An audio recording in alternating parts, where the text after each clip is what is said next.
archbishop has the ability to hire or fire any priest, even a religious order priest who's working in his jurisdiction. So I think it is fair to tag Cardinal Tagle with responsibility for not being proactive in getting rid of this priest earlier. Who knows how many children were additionally abused because of his negligence. Yes? Just a question about Cardinal Parolin. Hans Zollner, you know who he is. He's the most expert on abuse cases. He's telling me that it's not absolutely true what you are saying about Parolin. This is my first question. What do you say about that? And then the second question, that you speak about letters about Parolin and McCarrick without saying that Pope Francis ordered an investigation of McCarrick that is public, saying all what happened. So I think it's important that to say that the Vatican did an investigation because of Pope Francis that never was done. Yeah. No. And to connect a letter that McCarrick sent to Parolin saying what was going on in China as Parolin, someone that covered up McCarrick, I think is something a little... No, I didn't say he covered up McCarrick. I said questions were raised. No, yes, I stand by what I said. Yes. And as far as what the McCarrick report, I think that is an absolutely remarkable document. It is a rare instance of documents being quoted. It was a one and done. They did that because they were under excruciating public pressure worldwide. Let's not be grateful for small favors. They had to do something about McCarrick. It was the height of the Me Too movement, and there was global outrage about that case. And it implicated people all the way up to the popes. So that was brilliant. Let's see, it was another pontificate that it wasn't. So you say, and you're saying Pope Francis didn't know anything? Do you know that? I mean, all I'm saying is I do give them credit for the McCarrick report. I give Cardinal Parolin credit. I give Pope Francis credit. I wish we could see that for more abusers. Why is McCarrick the only one who was exposed to that? They have documents like that on every abuser. So let's not be grateful for small favors. I think that is a kind of soft complicity in itself.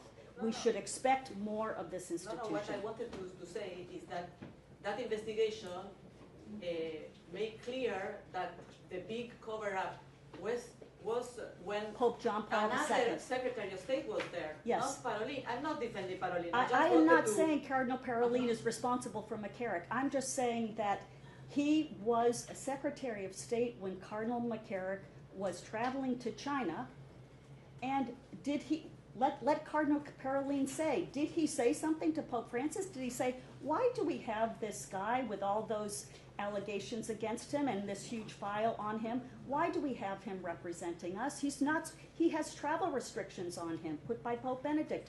Why isn't he out of office? He could have said that.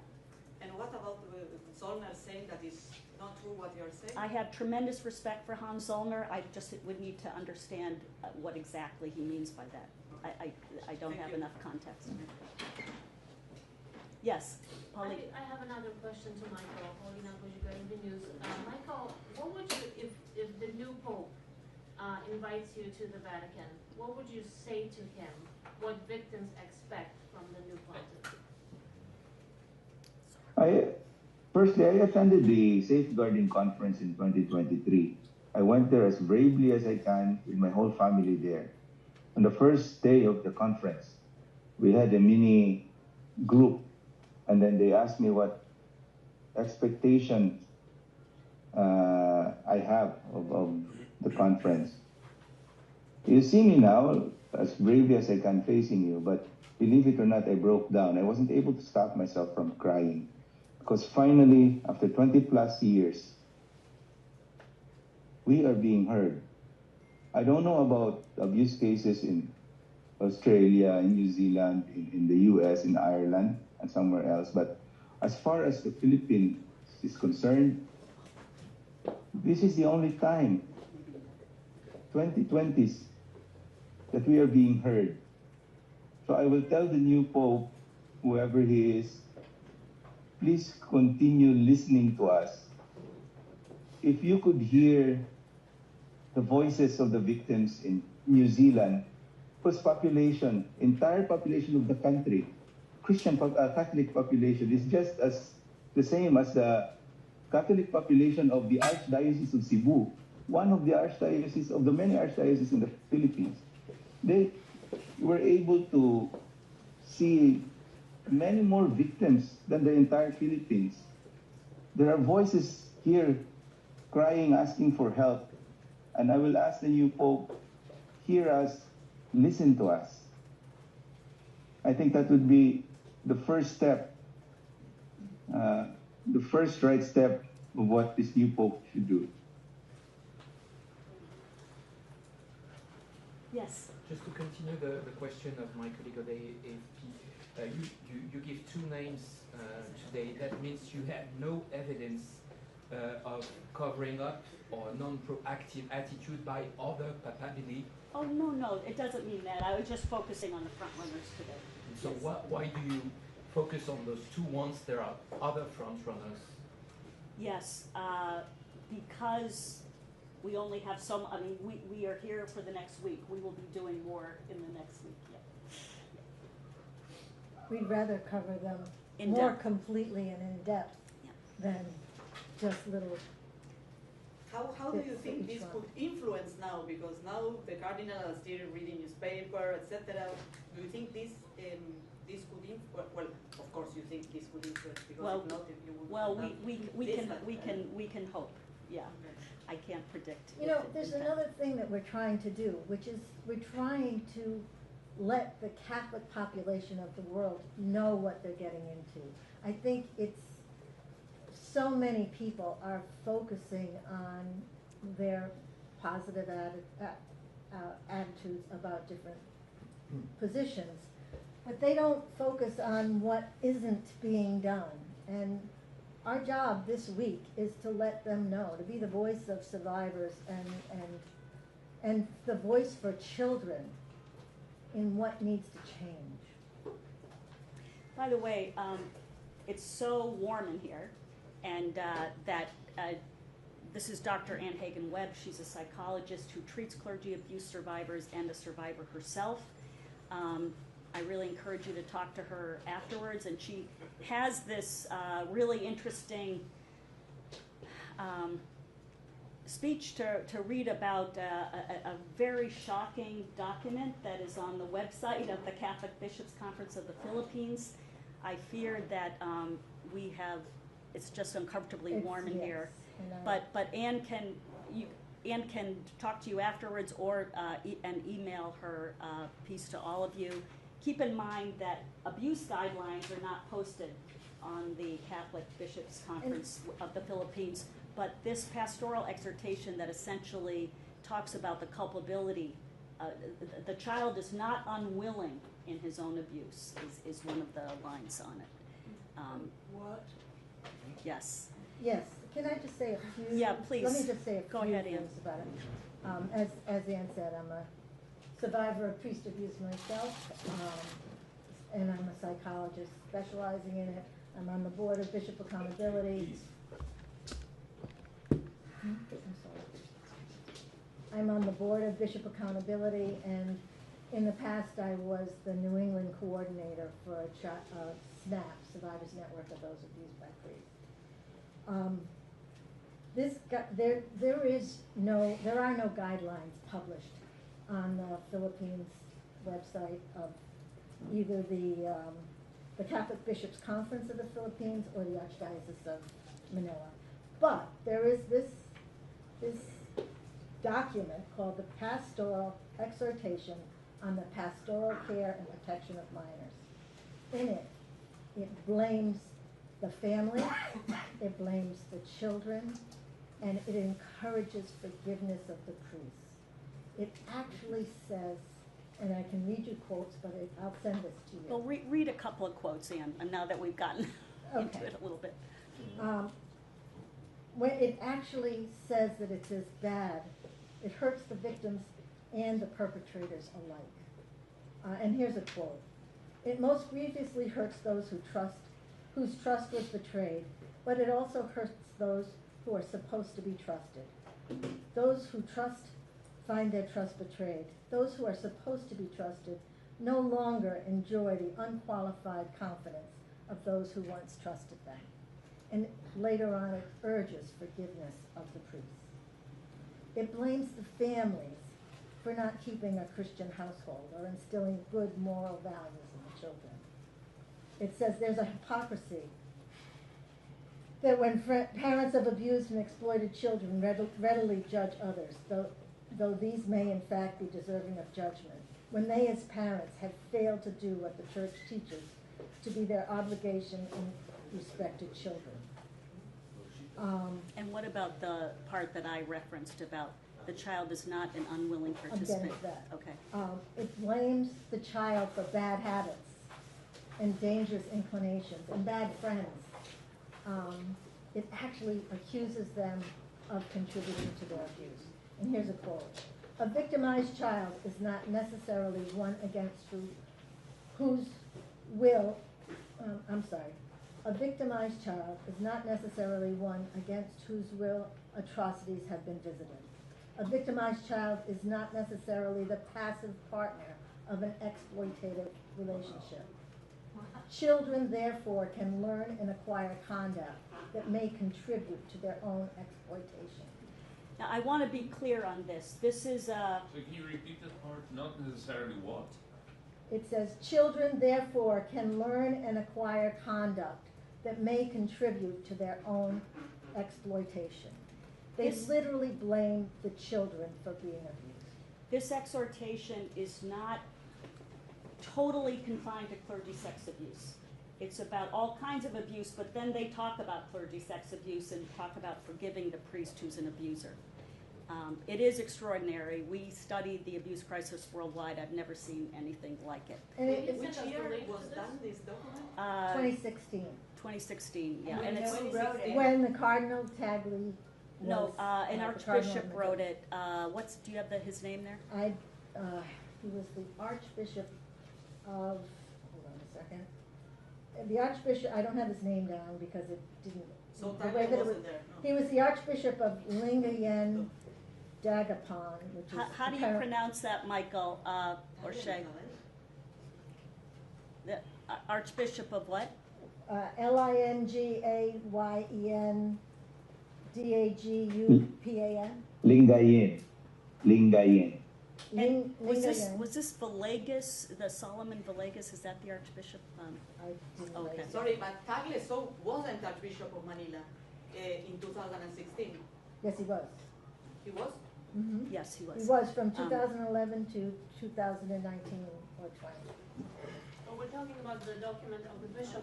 Does the bishops' conference put But on it's their put, website? this is the only document on the Manila, on the Philippines Bishops' Bishops' Conference Conference website regarding that abuse. has anything to do with Can you send us the link, guidelines please? for dealing Yes, with and abuse. read the exact title so they can Google it, please. The exact title is The Pastoral Exhortation on the Pastoral Care and Protection of Minors. And it starts with a quote from Matthew, if you do it to children, you do it to me, something like that. You'll have that on your press release when you issue that. I don't, but I'll send it immediately. I'll send it right when I'm here. The name of the link again, the website. It's the CBCP, Catholic Bishops CBCP. Conference of the Philippines, and it might be CBCP Net. I could probably find it right now, but But he never announced a disclaimer of that pastoral exhortation, never punished any bishops, and never reported any abusers to the authorities voluntarily. Apparently, just for my colleagues, it comes up as a document posted by the Knights of Columbus.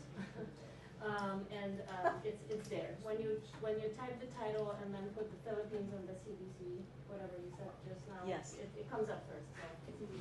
Thank you, Paulina. I also want to point out 2 other survivors and activists from Ending Clergy Abuse, and they're here if you want it. Okay, thank you, Ann, and thank you so much. Yeah. And it's good to see you again, Michael and Father Sinead. My name is Gemma Hickey. Excuse me. Yeah. Can you go and sit there, because, you know, I mean, Okay. Yes, it thank is. you. And we're basically done. I just wanted to introduce them so that you can talk to them if you'd like. I won't take long. And Gemma was in the Philippines too. Eka held an amazing James summit. or James? I'll tell you now. So my name is Gemma Hickey, Gemma. I'm a transgender survivor of clergy abuse from St. John's, Newfoundland and Labrador, Canada. My pronouns are they, them. I was abused as a girl, and my abuser, a priest, would I think identify as heterosexual, targeted myself and other girls. I spoke out when I was younger and was forced to settle out of court. Later came forward again. I'm the president of Ending Clergy Abuse. We actually sponsored the event in the Philippines, and we're a big supporter of bishop accountability, doing great work, and in fact, they partnered with us on that initiative. In Canada, case in point, we have many examples of the recycling of predators. One example is Brother Edward English, who was at Mount Cashel Orphanage in St. John's. He served jail time and was then put in a Catholic school in British Columbia, Canada, and is now again facing allegations. There's lawsuits, these types of things. That's one example. Another example is a priest that was moved from India to Manitoba on a reservation, who is now up on charges for abusing Indigenous children. And of course, we have so many examples of that. And my colleague Evelyn Korkmaz, who's a survivor of St. Anne's Residential School, we're happy to chat with you after. ECA, sent an open letter to the College of Cardinals. We're waiting on a response. I can send that along. And we are holding a media availability at 11 o'clock on Monday, this coming Monday. And we will be sending out a media advisory about that. We'd love to have you attend.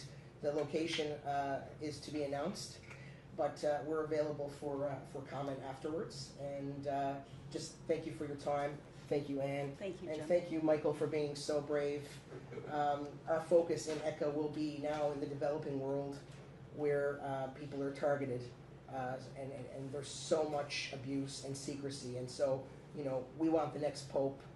We want more. Survivors deserve more than just symbolic gestures. We want concrete actions. Concrete actions. So thank you, everybody, and thank you again, Anne. Thank you, Gemma. Any more questions for Michael or Father Shea or Anne or me? Yeah? Guys? Yes. I'm sorry, Oh, that's okay. One last question, I guess, to yourselves.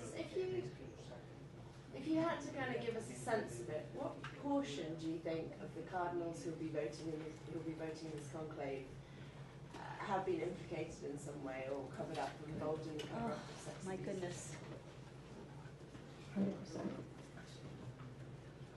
100%. It's not that I don't have an answer. It's that I like to be data-based, and we have not studied the records of every single cardinal in the conclave. So I will take a pass.